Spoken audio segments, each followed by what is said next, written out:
and thank you for joining me on the show today. This is the Now Talks, a collection of inspiring personal stories and leadership lessons from some of the world's most iconic leaders. It is the weekly podcast for women in leadership, brought to you by Nations of Women. My name is Dr. Tina Allton, and I'm your host for today and the coming weeks.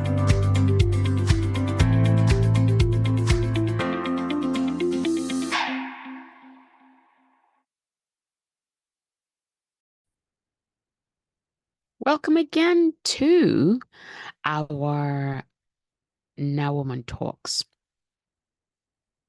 where we take you on a journey to ignite empowerment and action. It is the podcast for every woman in leadership.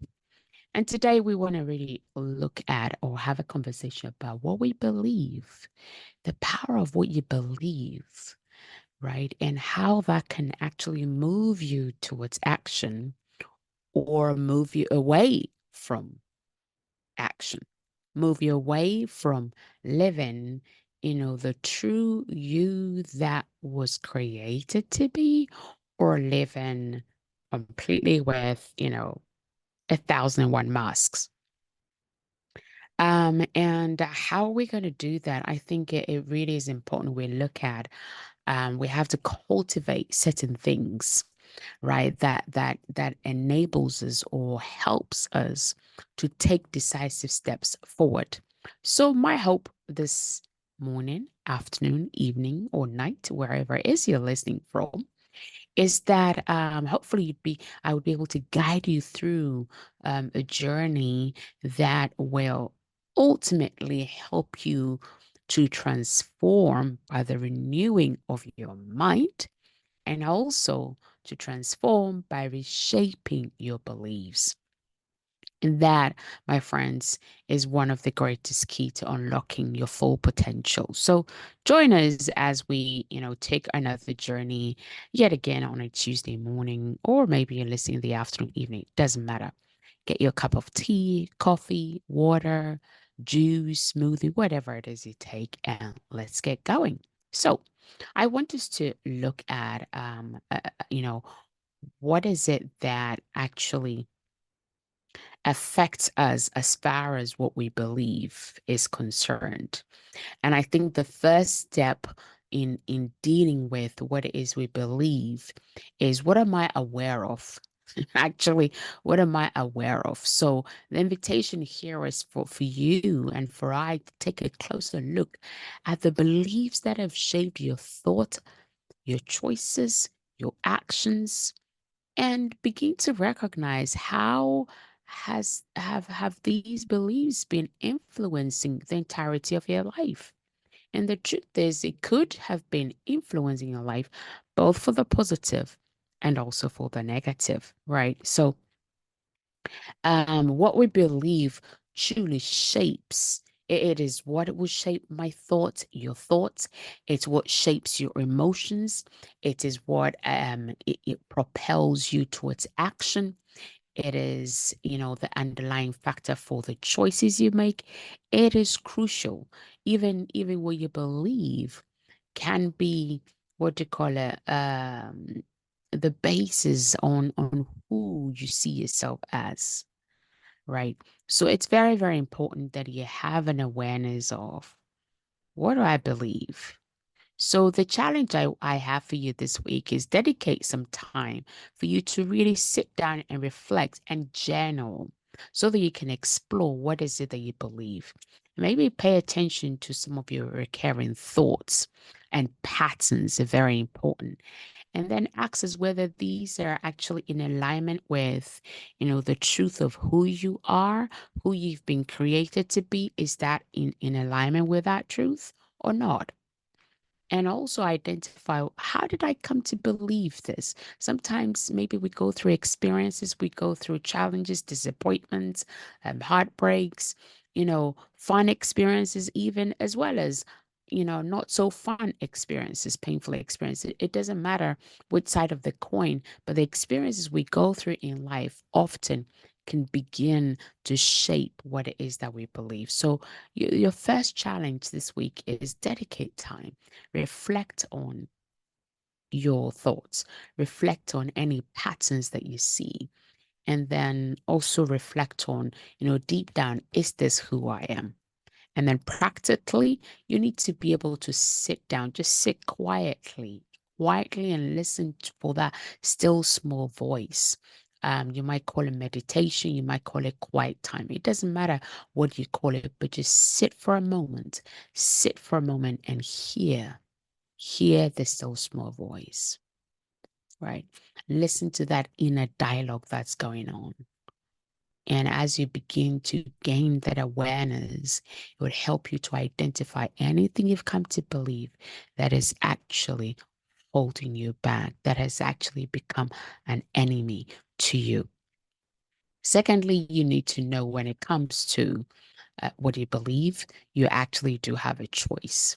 I think when we're kids, the things we believe, we don't always necessarily have those choices because we're very much dependent on our parents, all of those things. So it's not always easy to form your own beliefs. But now, as an adult, I think you have every every room and every opportunity to actually lay hold of that choice and the understanding that actually um the beliefs you have, they're not fixed, they're not absolute, they're not necessarily written in stone, and they might not even be true, and you can always make a choice.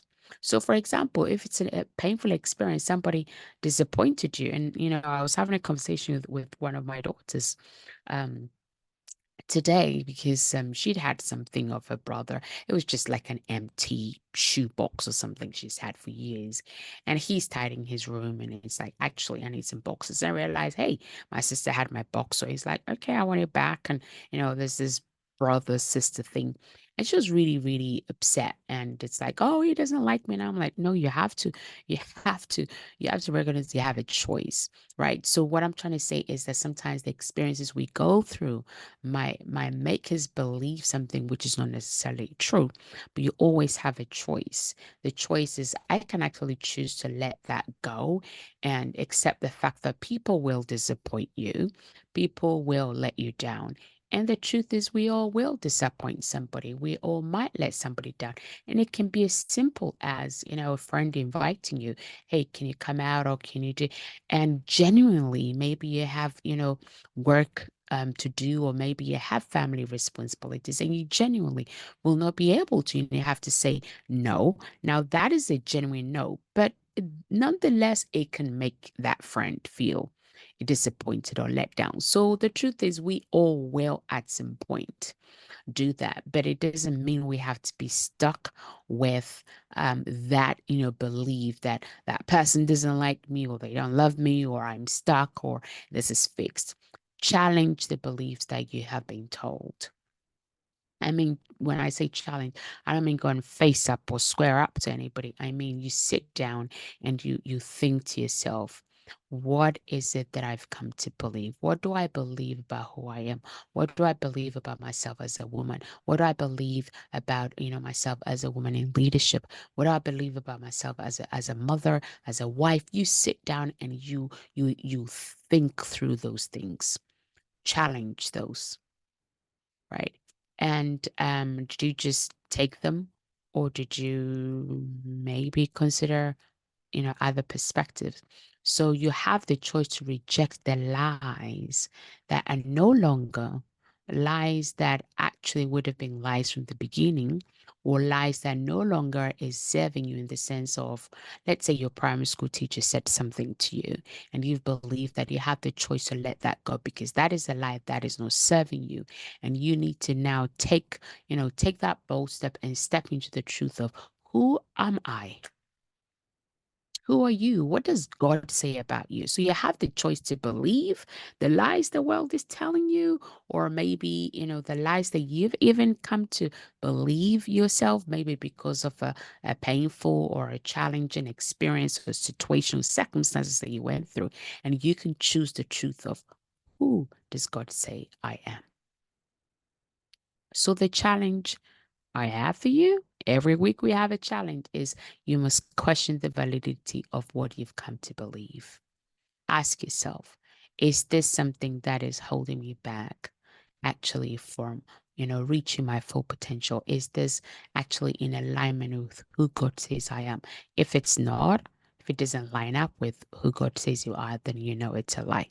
Practically, another exercise for you is engage in some critical thinking.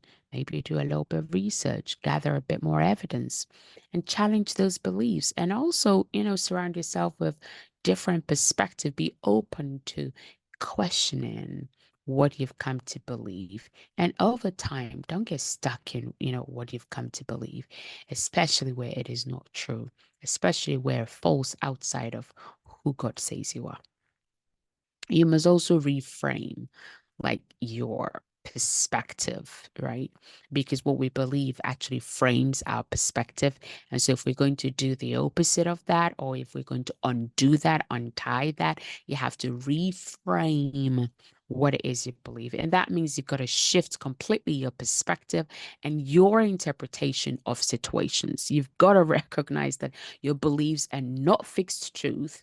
They can be assumptions and they can be reassessed and they can be reframed.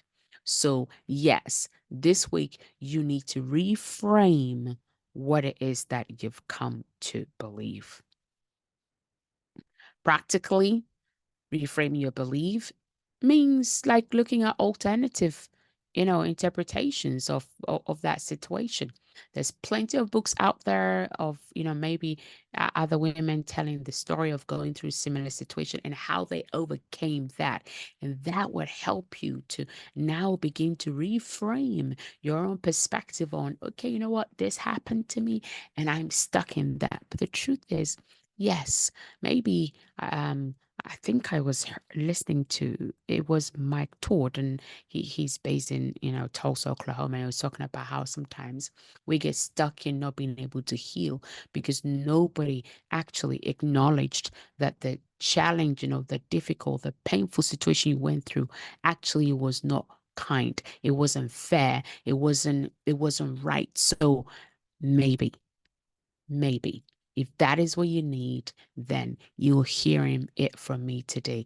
Yes, what happened to you was not nice. It was not kind. It wasn't good. You did not deserve it. It was painful. It was bad, and it should not have. Now, once you've received that acknowledgement of that pain, you can begin to reframe what it is that you've come to believe, which has, been framed out of that situation. And now you have to let go and you have to choose a different perspective in the sense of you can choose to heal, you can choose to be whole, you can choose to be free, you can choose to be held back by that perspective, or you can choose to reframe that perspective. And, in the sense of I can move on from this, I can heal from this, I can get back up on my feet from this situation. So practically, there is such thing as cognitive reframing techniques. My background is psychologist, so I have to give you a little bit of that. And that is like when we're restructuring, right? So cognitive obviously is our intellectual, our mindset, how we're thinking, right? It's headspace. So utilizing a positive reinterpretation to challenge and reframe a negative belief. So focus on finding solutions and opportunities for growth in every situation. Another thing that's very important for us to look at is our environment, right? I think there it's very well known globally, the saying that you're the sum of the five people you hang out with or you surround yourself with. The truth is, all of us have been shaped in some way or some form by the people that have been in our environment. And that can be whether we were toddlers, we were, young children, teenagers, young adults. It doesn't matter what age you find yourself in. We have all been at some point in our life been heavily influenced by the people and the environments that we create around us or we put around us or we place ourselves in.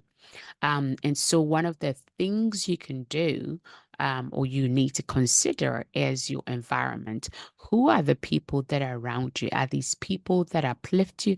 Are the people that are supporting you? Are the people that believe in who you are, irrespective of your flaws? Because the truth is, we all have flaws. We all have flaws one way or the other.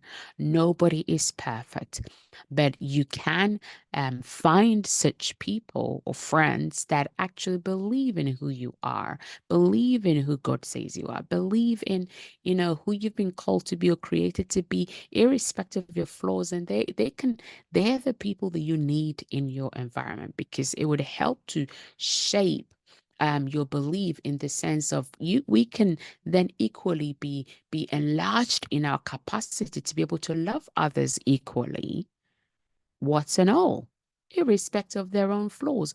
Ourself, our heart is also enlarged now, because we've received that from those within our environment. Now we have the capacity to do the same for others as well. Right. So again, you have to identify, this is your actionable challenge. You have to identify any toxic or negative influences and take steps to limit or eliminate the impact. I know sometimes it can be family.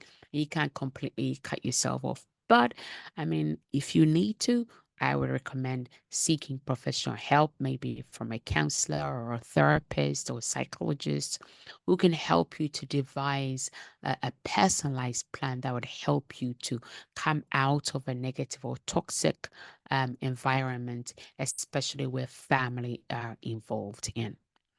And practical application: seek out supportive communities and mentors who share your values and goals.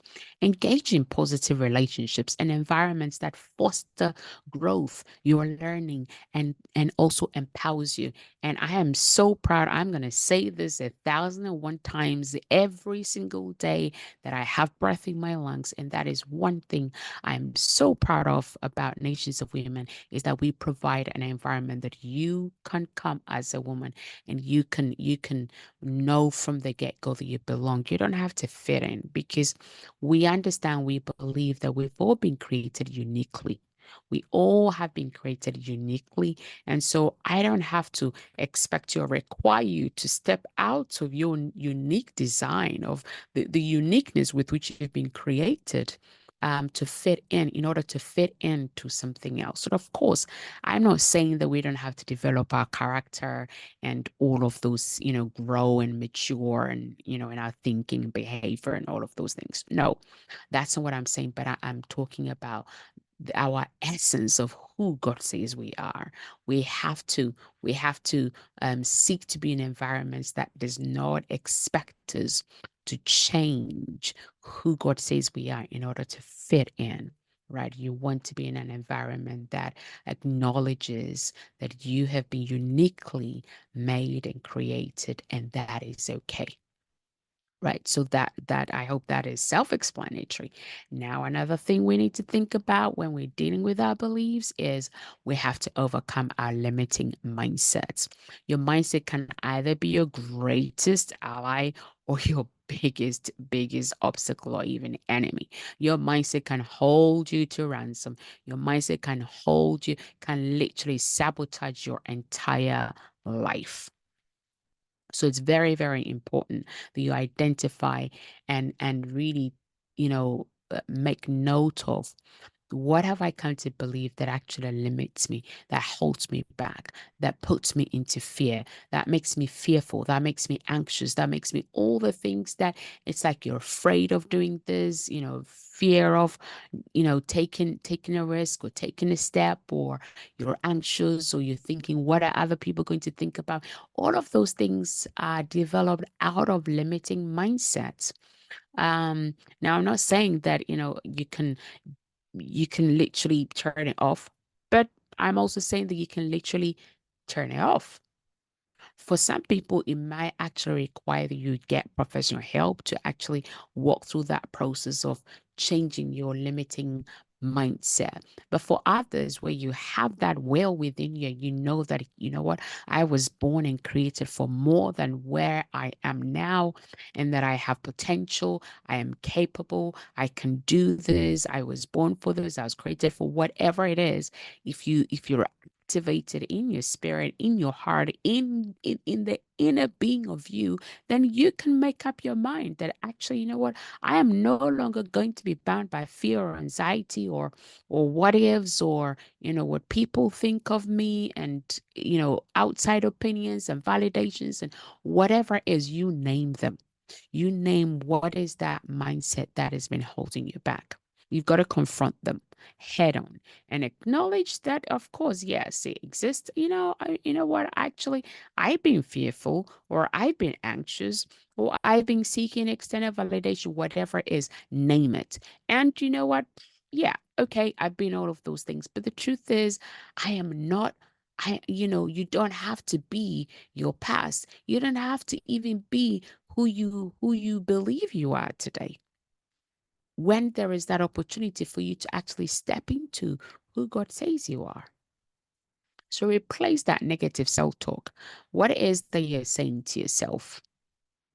It's very easy when we make a mistake at work. Oh, I'm so stupid, or I'm so silly. You know what? Your mind is listening, and and eventually you can come to believe that you're silly or you're stupid, and you begin to, takes away something. You begin to be afraid of what other people going to think, external validation, and then before you know, you've become so needy, and you don't have to. So replace those negative self-talk with affirmation, and come to get to understand who you are. What does God say about you? And you've got to reinforce that worth. He sees you as somebody of great worth, a woman of great, great worth, because he loves you so much, right? So look at how you're talking to yourself, and how you are relating to yourself, right? What do you actually believe in? Right. It's okay if you failed before. Sometimes we come to believe certain things about ourselves and develop limiting mindset because of, some challenges we went through, maybe failures that we went through. It's okay. You can learn from it. You can improve. You can get better from it, right? You can get better from it. I think is you think about, the light bulb, the airplane. Yeah, they didn't give up. So you can do that too. You must take decisive action if you're going to actually break, what it is, the lies that you've believed, or if your belief system is holding you back, you can take decisive action towards change. To change anything, it starts with action. Nothing changes without taking action. It's the same thing. Like, to even be born required an action of a male and a female. So without any action, there is nothing. So take decisive action to move beyond your comfort zone and step into, a new level. It's like going up a ladder. You start from the bottom, but it requires you move your feet one, two, up, left, right, going up and up and up to get to the top of the ladder. You've got to trust in the fact that you are capable, you are able to navigate challenges, and you're capable to embrace uncertainties, even if it's part of the process. But if you believe that you're going to be broken by a situation or an environment, then yes, most likely you will be. So identify one area in your life where you've been holding back due to your limiting beliefs, and commit to taking a bold action in that one area. It might be pursuing a new opportunity. It might be starting a project. It might be having a difficult conversation. It might be finding a mentor. It might be joining Nations of Women. I don't know what it is, but whatever it is, identify one area in your life that is holding you back. Practically break that action down into smaller manageable tasks, and then create a timeline for completion. You got to hold yourself accountable by sharing that goal, and you can share it with us, write to us, email us, connect with us on social media, whatever it is, but share it somewhere. At least choose, somewhere or people that you know will not judge you, but will hold space for you. And we're there for you with a trusted friend or a mentor, and seek support and seek encouragement. We all need that sometimes. We all need support sometimes. We all need to be encouraged sometimes. So there's nothing wrong with, having that or asking, what, I need support today. Now, I learned this from my friend Anna McCoy, about, sometimes it's hard for us. I think one of the reasons why it's hard for us to ask for help is because asking for help, it's almost like it's disempowering. It's like, I'm not capable, I can't do this. And so one of the reframing around that is language. So instead of saying, I need help, I would rather reframe it and say, I need support, because that makes me feel empowered that actually I'm doing something. And the person that is supporting you also is empowered to be able to support you in that way. So there we are. Thank you, Anna, for that. Helping to reframe, through the use of language. Like, instead of saying, I need help, I need support. So hopefully you got that bit. Take decisive action, trusting the fact that challenges will come, uncertainties will come, but you've got to face it head on. It's part of the process. Identify one area in your life where you've been holding yourself back because of your limiting beliefs, and commit to taking action in that area, whatever it is. Now, break those action steps down into smaller chunks, set a timeline, hold yourself accountable, but get somebody else to hold you accountable and ask for support and encouragement. Okay. Finally, you want to reflect on how you see yourself, your own perception of yourself. And it's so easy.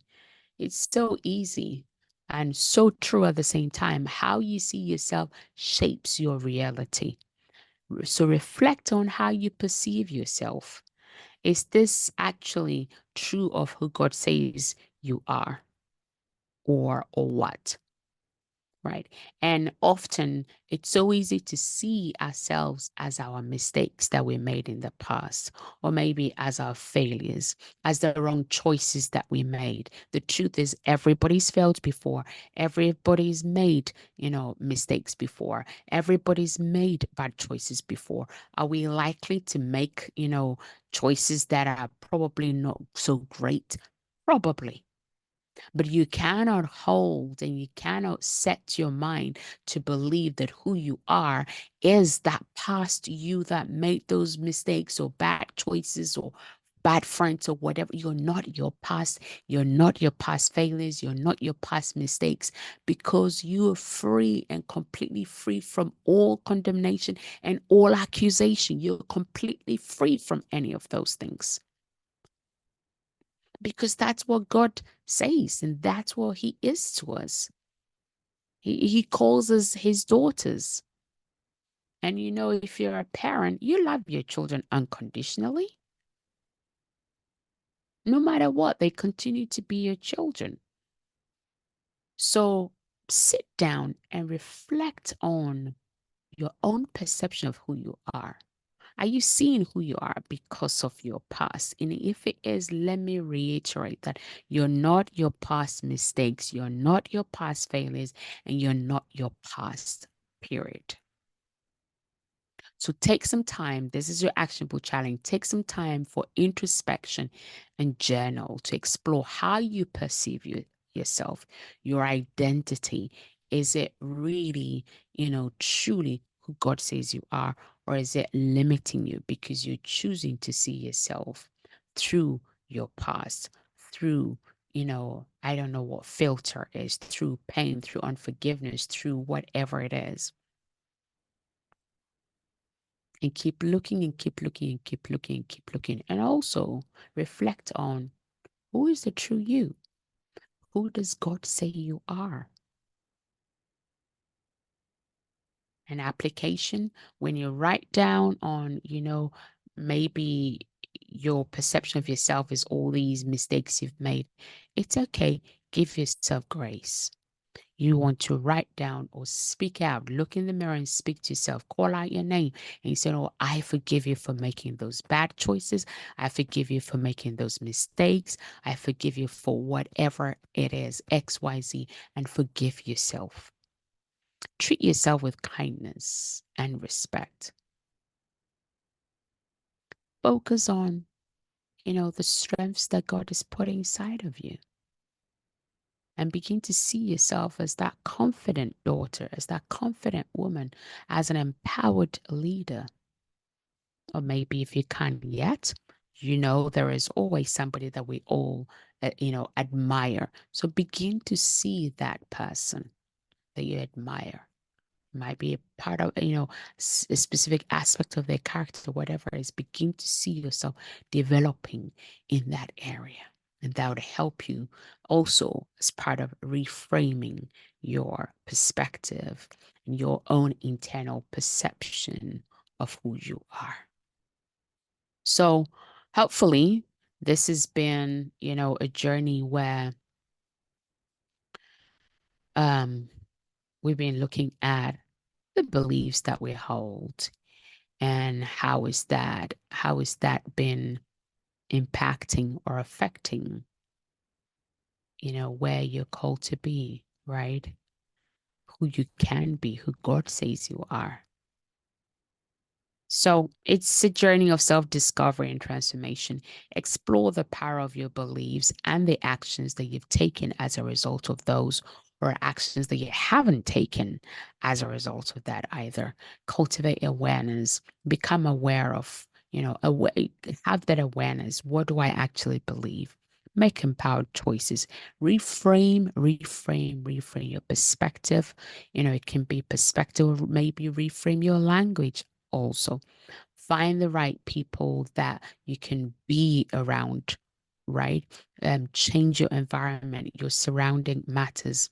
It has to be people that, will be willing to accept you as you are and give you at least the room and the safety to grow and to refine and to become the fullness of who you're meant to be.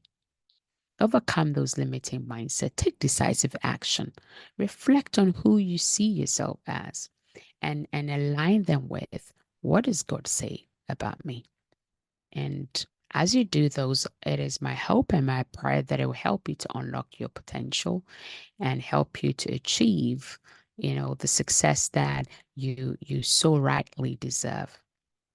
And again, I want to give you an invitation to come and join our community of empowered women.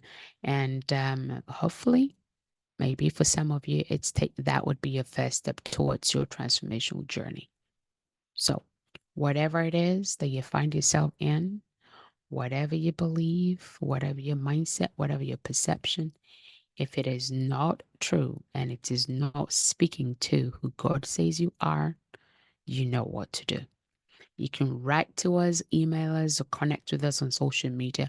Whatever it is that you need, we're here to support you. And remember, you owe it to yourself to live fully a life of freedom, healed, empowered, and in the fullness of who God says you are. Until next week, bye-bye.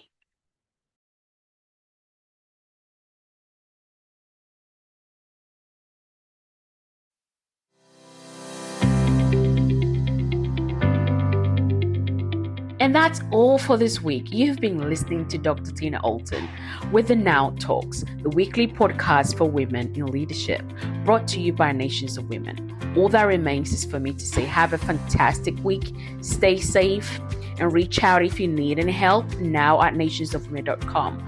Until next time, enjoy the pursuit of your potential, and remember, now is your time.